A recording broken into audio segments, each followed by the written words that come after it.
Oi pessoal, meu nome é Madalena e hoje estou aqui para apresentar uma aula da disciplina de Geografia. O assunto que nós vamos falar um pouquinho hoje é sobre os domínios morfoclimáticos do Brasil. Então, o que esses domínios morfoclimáticos representam?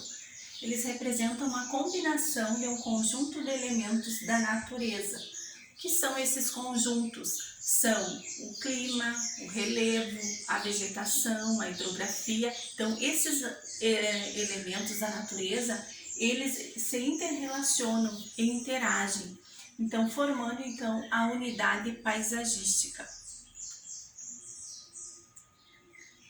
Aqui eu coloquei a foto do geógrafo que fez essa classificação dos domínios morfoclimáticos no Brasil, o professor Aziz Al-Saber.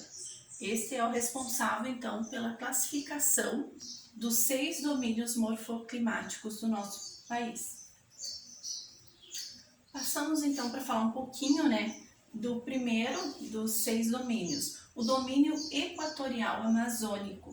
Situado na região norte do Brasil, é formado em sua maior parte por terras baixas, predominando o processo de sedimentação com clima e floresta equatorial.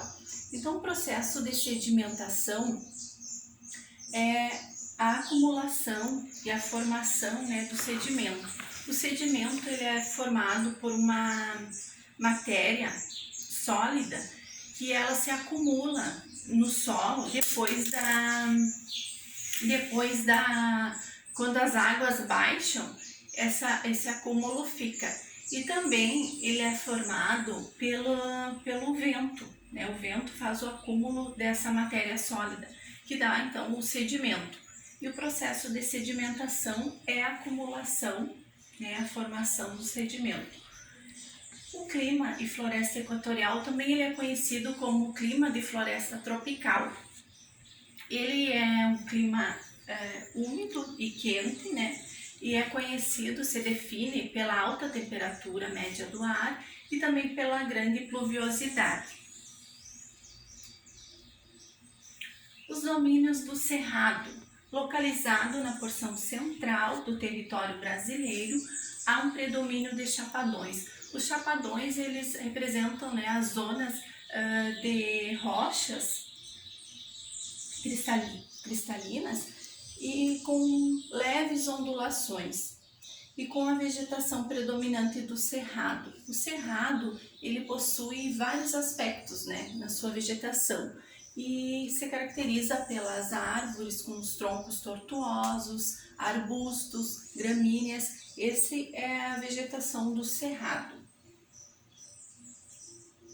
Um outro domínio, então, o domínio dos mares de morros. Situa-se na zona costeira atlântica brasileira, também conhecido como a faixa litorânea. A faixa litorânea ela envolve desde o norte ao sul do nosso país, e parte dela está terrestre, que envolve vários estados e municípios brasileiros, e outra parte é marítima, também conhecida como Mar Territorial Brasileiro. E o que predomina então na zona costeira atlântica? O relevo de mares de morros e alguns chapadões florestados, como também a quase extinta Mata Atlântica. O domínio das Caatingas localiza-se no nordeste brasileiro, no conhecido Polígono das Secas. O Polígono das Secas se refere à falta de água que tem nessa região, também é conhecida pela grande estiagem da região nordeste. Então é caracterizado por depressões interplanáuticas semiáridas. Outro domínio, o domínio das araucárias, encontra-se no sul do país, com predomínio de planaltos e formação de araucárias. Então as araucárias são também conhecidas como pinheiros do Brasil ou pinheiros do Paraná, E o fruto das araucárias é os pinhos, mais conhecido por nós como o pinhão.